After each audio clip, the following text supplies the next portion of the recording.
We're here with Dexter and Ginger, just come off stage on Masterclass, like Dolby stage. So this is definitely your first show, yeah? Yep. And second, right? So but first together. Yes, this is the first time we've actually done it. We've been talking about it for a while, but yeah, it's the first time we've done it yesterday, and I don't want to do it by myself anymore. So is it quite because you're used to playing together, right? You shred in your own in your studio. You were saying. Yeah, man. Yeah, we've been playing together, playing drums for years, man. We've been shredding together for over like 10 years. So it was just an extension of what we do. You do it in the studio. So we've had a true insight into basically how you practice, right? Yeah. That's how you had a question yesterday.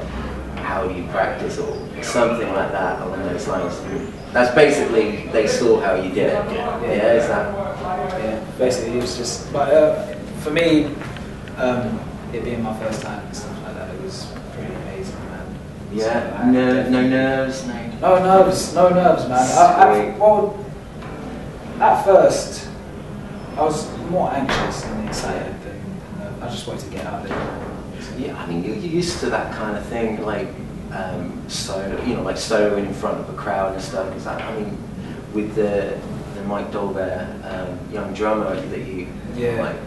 Yeah. So you kind of, I wouldn't imagine the nerves really would get to you. A lot of some of the like the soloing thing and like just being able to. I mean, we play to people every day. Yeah. Thousands of people, hundreds of people. So it's not like it's just another gig, but it felt pretty normal once we got out there and started playing.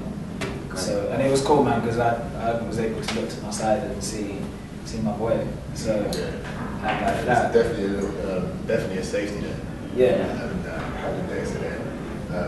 It gets weird. It's like obviously when we're on stage doing our job, it's cool because they're there to see the person in front of us. Yeah. But like this time, there's no person in front of us. So that's the kind of thing that makes you a little bit anxious. Like everyone's eyes are on you. But I enjoyed it, man. I really enjoyed it.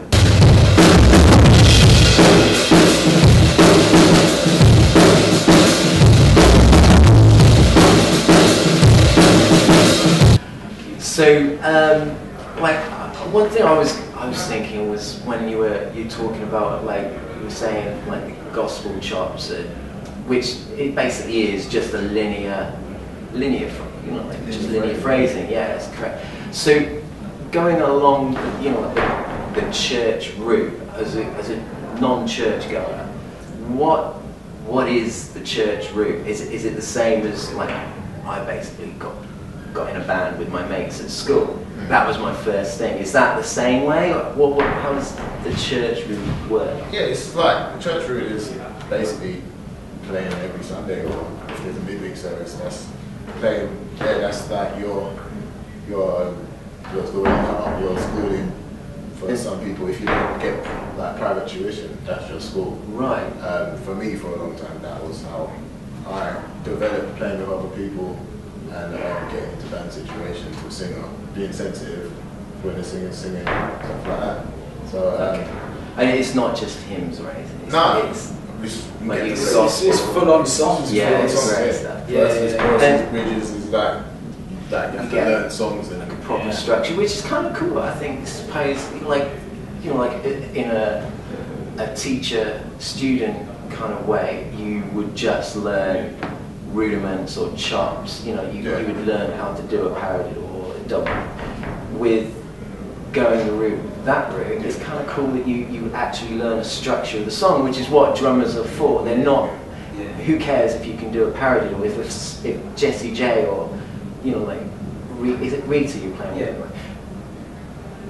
If you say, oh yeah, I can play a paradiddle at 200. They would, oh great, nice for you. Nice for you. Can you play my song?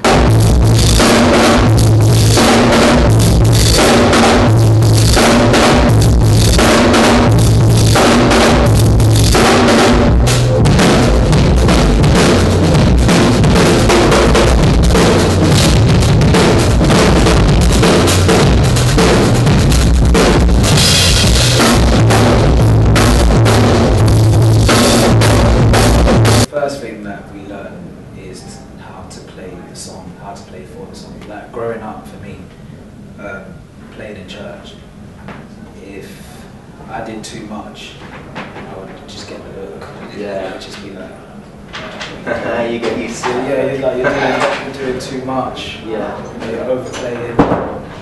You know, and it's all about being sensitive. I mean, like, you learn so much different things. I play, my church was quite big, maybe compared to his church, so I was able to play a little bit louder.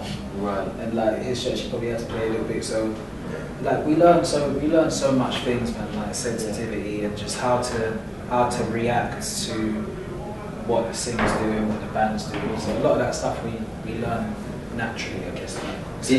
Did you have private teachers? I would imagine, like I at shops. I have a few private lessons during school, before school actually. There's a shop in Catford called Hercules, and we used to offer lessons. I only managed 2, and then the guy left. But I got some food from secondary school. So Good. Yeah. Cool. I did quite a few pretty like formal lessons. Because I mean, one of the things that I say that I find with a lot of drummers who come out of church is that they can play all of this stuff and they don't know what it is. And what I was explaining in the clinic is being able to understand what it is that you're playing. So I've always been a person that wants to have that understanding. So I really wanted to know exactly what paradiddle was, right, left, right, right, left, right, left, left, instead of just, you know, playing it and not being able to articulate or being able to say to somebody, oh, this is exactly what I do. Yeah. So for me, the formal lessons helped on that side, a bit more like the verbal side. I was able to. Yeah, so you knew what you were doing. It's Yeah, like, just like a guitarist knowing they're playing an A chord. Yeah, so it helps. So, last question. I've been asked to ask you what hi-hats you were using. I was using 2 18-inch crashes, man. Wow. On top, it was a Zildjian K Constantinople, and on the bottom, it was a custom EFX. Nice. So, yeah, man. They're pretty monstrous. Yeah, crazy stuff.